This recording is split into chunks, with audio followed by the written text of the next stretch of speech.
Hi, I'm here to talk about some thoughts I personally have on history. And I believe that history is a very important part of how we develop as a society and how we analyze our past and how our society and the people that live right now make use and make sense of what is happening around us, okay? So, for example, if you don't have like a context of what happened in, say, like the petroleum industry, and you're making rash assumptions about, how oil prices are high or how it's unfair, and you know nothing about the context, like you really can't speak on it. And in my case, I would say that I really don't know much about history, but I'll just be talking about it from the perspective that I know. And we talk about history, especially the history taught in the United States, which I grew up on. I think it's important to touch on how history that is taught in the United States is not necessarily true.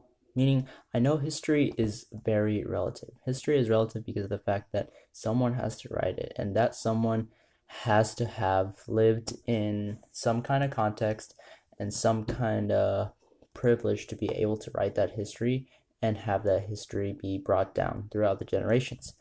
And now, a lot of my problems with United States history curriculum is the way that it focuses on things that it considers important and considers that to be the most important thing. And that's how United States um, children are backed up on the fact that, there's nothing really more important than the United States and a lot of the interactions that history has had. And that's not to say it's not true. The United States has had a very big impact in the way the course of history has flowed throughout the last 300 years, or 200 years. But the thing is that in the context of the whole scope of the world, um even before the 1700s, it's hard to pinpoint how history is depicted without a westernized view of the world. And that's really the paradox that I'm trying to get at in today's video, is the fact that because the westernized society has developed so much, um, it is the focal point through which a lot of people view history.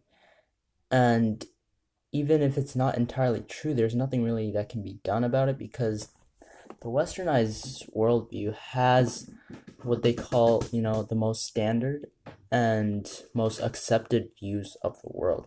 And if we're trying to change that, we'll have to get history from little pieces of information from different parts of the world. And it's hard to connect those histories from other parts of the world together because of the fact that each country, as I already said, has, just like people, has a different set of ideals and context through which the history was written in. So, unless we have a history that's based fundamentally on one perspective, it's hard to gauge what kinds of history, what information on the history is necessarily true. And if you get what I'm saying, uh, you realize that what I'm advocating for,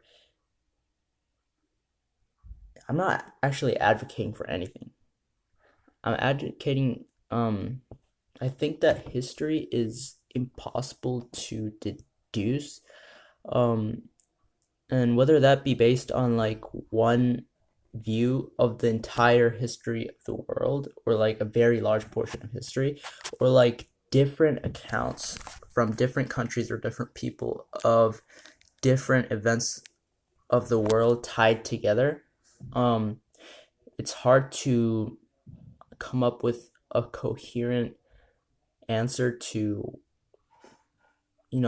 what exactly is life and how we analyze it. And I think the fact that because history is so objective, um, it's subjective. It shouldn't really be looked down upon because in the end, our society itself is runs on the fact of abstract concepts and abstract perceptions of our reality. For example, a very easy example to understand.